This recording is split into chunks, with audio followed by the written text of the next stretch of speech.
ഇന്ന് നമുക്ക് കുറച്ച് മരത്തിൻ്റെ തൈകൾ നട്ടാലോ. അപ്പോൾ കഴിഞ്ഞ സൺഡേ ഞാൻ പുറത്ത് പോയപ്പോൾ 2-3 മരത്തിൻ്റെ തൈകൾ മേടിച്ചു കേട്ടോ. കുറേ നാളായിട്ട് ആഗ്രഹിക്കുന്നതാണ്. അപ്പോൾ ഒരു അവസരം കിട്ടിയപ്പോൾ എന്തായാലും മേടിച്ചു. എല്ലാവരും എന്ത് പറയുന്നു, സുഖമായിട്ട് സന്തോഷമായിട്ടൊക്കെ ഇരിക്കുന്നല്ലോ അല്ലേ. അപ്പോൾ welcome back to channel simply life by Sachu. എനിക്കിങ്ങനെ പറയാൻ ഭയങ്കര ഇഷ്ടമാണ് കേട്ടോ. അപ്പോൾ നിങ്ങൾക്ക് ബോറാണെങ്കിൽ കമൻറ്റ് ചെയ്താൽ മതിയേ, ഞാൻ ഇനി പറയത്തില്ല.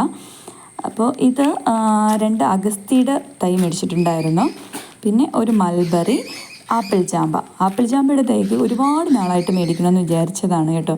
അത് കഴിക്കാൻ നല്ല ഇഷ്ടമാണ്, മോനും നല്ല ഇഷ്ടമാണ്. മൽബറി അതുപോലെ മോനും ഭയങ്കര ഇഷ്ടമാണ്. അപ്പോൾ നമ്മുടെ വീട്ടിൽ നിന്ന് ഫ്രഷായിട്ട് പറിച്ച് കഴിക്കുമ്പോൾ ഉണ്ടാകുന്ന ആ ഒരു ഹാപ്പിനെസ് അല്ലേ, അതൊരു പറഞ്ഞറിയിക്കാൻ പറ്റത്തില്ല അല്ലേ, ഒരു പ്രത്യേക സന്തോഷമാണ്. അപ്പം നമുക്ക് എന്തായാലും ഇത് നടുന്നത് എങ്ങനെയാണെന്ന് നോക്കാം.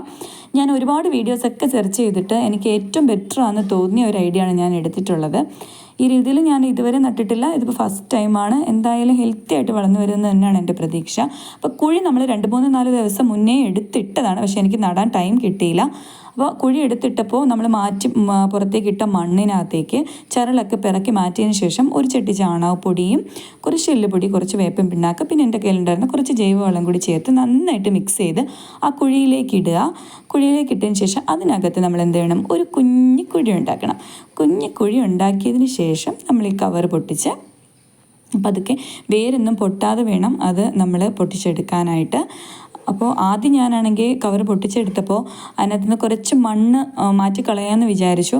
അപ്പോൾ അത് കുറച്ച് കട്ടിയായിട്ടിരിക്കുകയാണ്. അത് ഇളക്കുമ്പോഴത്തേനും അതിൻ്റെ റൂട്ടിന് എന്തെങ്കിലും പറ്റിയാലോ എന്ന് വെച്ചിട്ട് പിന്നെ ഞാൻ അതിൻ്റെ മണ്ണൊന്നും ഇളക്കാൻ നിന്നില്ല. അതുപോലെ തന്നെ നമ്മൾ ആ കുഞ്ഞിക്കുഴിയിലേക്ക് വെച്ച് നമുക്ക് മണ്ണിട്ട്, നമ്മൾ എടുത്ത് മാറ്റിയ മണ്ണിട്ട് നന്നായിട്ട് വെള്ളം ഒഴിച്ച് കൊടുക്കണം കേട്ടോ. അപ്പം നമ്മൾ ഇത് ഫ്രണ്ട് സൈഡിലാണ് കേട്ടോ, ഞങ്ങളുടെ ഫ്രണ്ടിൽ നിന്ന് നോക്കുമ്പോൾ കാണാൻ പറ്റുന്ന ഒരു സൈഡാണ്. ആ സൈഡിലായിട്ടാണ് നമ്മൾ റെഡ് ഡാലിയയും ഗോൾഡൻ ഡാലിയൊക്കെ വെച്ചിട്ടുള്ളത്. നമ്മുടെ പഴയ ഷോർട്സൊക്കെ കണ്ടിട്ടുള്ളവർക്ക് മനസ്സിലാവും. നമ്മുടെ റെഡ് ഡാലിയയും ഗോൾഡൻ ഡാലിയൊക്കെ ഞാൻ കാണിച്ചിട്ടുണ്ട് അതിനകത്തൊക്കെ. ഇതിപ്പം നമുക്കെന്താണ്, പച്ചപ്പിലേക്കുള്ള ഒരു പുതിയ തുടക്കമാവട്ടെ അല്ലേ. അപ്പം നമ്മൾ ചാനൽ തുടങ്ങിയതിന് ശേഷം ലോങ് വീഡിയോ ഇടുന്നത് ഇത് ഫസ്റ്റ് ടൈമാണ്. അപ്പോൾ ഈ പ്ലാന്റ്സ് ഇങ്ങനെ ഗ്രാജ്വലി വളർന്നു വരുന്നതിനൊപ്പം നമ്മുടെ ചാനലും ഇങ്ങനെ വളർന്നു വരണം, അതാണ് എൻ്റെ സ്വപ്നമൊക്കെ സഫലമാവും. നമ്മൾ ഹാർഡ് വർക്ക് ചെയ്താൽ നടക്കാത്ത കാര്യങ്ങൾ ഏതാണ് അല്ലേ. ഇത് നമ്മുടെ ഞവരയിലയാണ് കേട്ടോ. ഒരു തണ്ട് കൊണ്ട് വെച്ചതാണ്. ആദ്യം കിളിക്കാൻ നല്ല ബുദ്ധിമുട്ടായിരുന്നു. ഇപ്പോൾ എന്തായാലും നന്നായിട്ട് പിടിച്ചു വന്നിട്ടുണ്ട്. പനിക്കും ജലദോഷമൊക്കെ ഉള്ളപ്പോൾ ഞാൻ മോന് ഇതുപോലെ അതിൻ്റെ ചാറെടുത്ത് കൊടുക്കാറുണ്ട്. അഗസ്തി തൈ അതിൻ്റെ ഇടയിൽ നമ്മൾ നട്ട് കഴിഞ്ഞു കേട്ടോ. ഇത് പ്ലാവിൻ തൈ നമ്മൾ കുറച്ച് നാൾ മുന്നേ നട്ടതാണ്. കഴിഞ്ഞ ഒരു 2-3 ആഴ്ചയ്ക്ക് മുന്നേ നമ്മൾ ഇവിടെ പോച്ചയൊക്കെ ചെത്തി വൃത്തിയാക്കിയ സമയത്ത് ഒരു പ്ലാവൻ തൈ മേടിച്ച് നട്ടാണ്. അന്ന് കുറച്ച് മഞ്ഞളിൻ്റെ വിത്ത് കിട്ടിയിട്ടുണ്ടായിരുന്നു, നാത്തൂൻ വീട്ടിൽ നിന്ന് കൊടുത്തു വിട്ടതാണ്. അപ്പോൾ അത് നമ്മളവിടെ നട്ട് എല്ലാം മുളച്ച് വന്നിട്ടുണ്ട്. മുളച്ച് നിൽക്കുന്നതാണ് നല്ല ഭംഗിയുണ്ടല്ലേ, അത് കാണുമ്പോൾ നമുക്കൊരു ഹാപ്പിനെസ്. നമ്മളൊരു സംഭവം നട്ട് അതിങ്ങനെ കിളിച്ച് വരുന്ന കാണാനൊരു സന്തോഷം. പിന്നെ ഇടയ്ക്ക് കാണിച്ച സപ്പോർട്ടയാണ് കേട്ടോ, കഴിഞ്ഞ മഴയ്ക്ക് ഇതുപോലെ മേടിച്ച് വെച്ചതാണ്. പക്ഷേ ഞാൻ തന്നെ അതിൻ്റെ മണ്ടയിൽ കൂടെ മറിഞ്ഞ് വീണിട്ട് അതിൻ്റെ ബഡിൻ്റെ മുകളിൽ വെച്ച് അത് ഒടിഞ്ഞു പോയി. ഇപ്പോഴത്തെ മഴയിൽ എന്തായാലും അത് കിളിച്ച് വരുന്നുണ്ട്, നോക്കാം നമുക്ക് എന്തായാലും. അതുപോലെ നമുക്ക് ആപ്പിൾ ജാമ്പ വെക്കാൻ പോകുന്നത് ഇവിടെയാണ്. ഇത് നമ്മുടെ പിറക് സൈഡിലാണ്.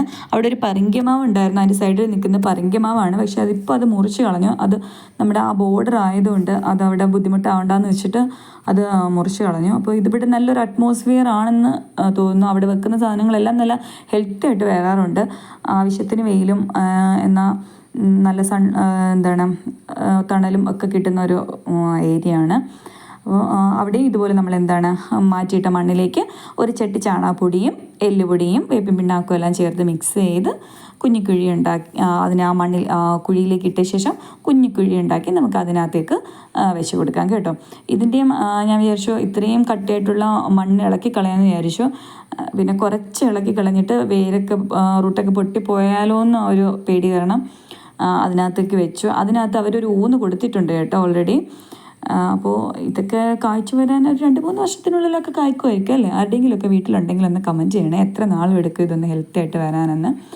അപ്പോൾ മണ്ണിട്ട് കൊടുത്തതിന് ശേഷം ഇനി വെള്ളം കൊണ്ടുവന്ന് നമുക്ക് ബക്കറ്റിൽ കൊണ്ടുവന്ന് ഒഴിക്കണം കേട്ടോ. ഇവിടെ വരെ നമുക്ക് ഓസ് എത്തത്തില്ല. അപ്പോൾ ബക്കറ്റിൽ ഞാൻ വെള്ളം എടുത്തിട്ട് വന്ന് ഇതിനെല്ലാം ഒഴിച്ചു കൊടുത്തു. ഇനി നമ്മുടെ അഗസ്ത്യച്ചീര നട്ടു കേട്ടോ, ഏകദേശം സന്ധ്യയായി. അപ്പോൾ ഇതിന് തണൽ കൂടി കൊടുത്ത് നിർത്തിയാൽ കുറച്ചുകൂടെ ബെറ്റർ ആയിരിക്കും, പക്ഷെ അതിനുള്ള ടൈം ഇല്ല. ഇനിയിപ്പോൾ അടുത്ത ദിവസം നമുക്ക് ചെയ്യാം എന്തായാലും. ഇതിനെല്ലാം വെള്ളം കൊണ്ടുവന്ന് ഒഴിച്ചു കൊടുത്തു. ആ സമയം അതിനുള്ളിൽ പോയി ഒരു കമ്പൊക്കെ തപ്പിയെടുത്ത് നമ്മുടെ നല്ല ഹൈറ്റുള്ള അഗസ്ത്യച്ചീരയ്ക്ക് ഒരു ഊന്നും കൂടി കൊടുത്തിട്ടുണ്ട്. നല്ല ഹൈറ്റാണ് കേട്ടോ. അതിന് നേരായി വരുമായിരിക്കും. കുറച്ച് കഴിയുമ്പോൾ നമുക്ക് വേണമെങ്കിൽ ഇതിൻ്റെ മണ്ടയൊന്ന് ഒടിച്ചു നിർത്താം. മുന്നോട്ടുള്ള യാത്രയിൽ നിങ്ങളുടെ സപ്പോർട്ട് ഉണ്ടെങ്കിൽ മാത്രമേ ഈ പ്ലാൻസിനൊപ്പം നമ്മുടെ ചാനലും വളർന്നു വരുള്ളൂ. അപ്പോൾ ഇതുപോലുള്ള നല്ല നല്ല വീഡിയോസിനായി ചാനലൊന്ന് സബ്സ്ക്രൈബ് ചെയ്യണേ. ലൈക്കും ഷെയറും ചെയ്യാനും നിങ്ങളുടെ അഭിപ്രായങ്ങൾ കമൻറ്റായി രേഖപ്പെടുത്താനും മറക്കരുതേ. Thank for watching.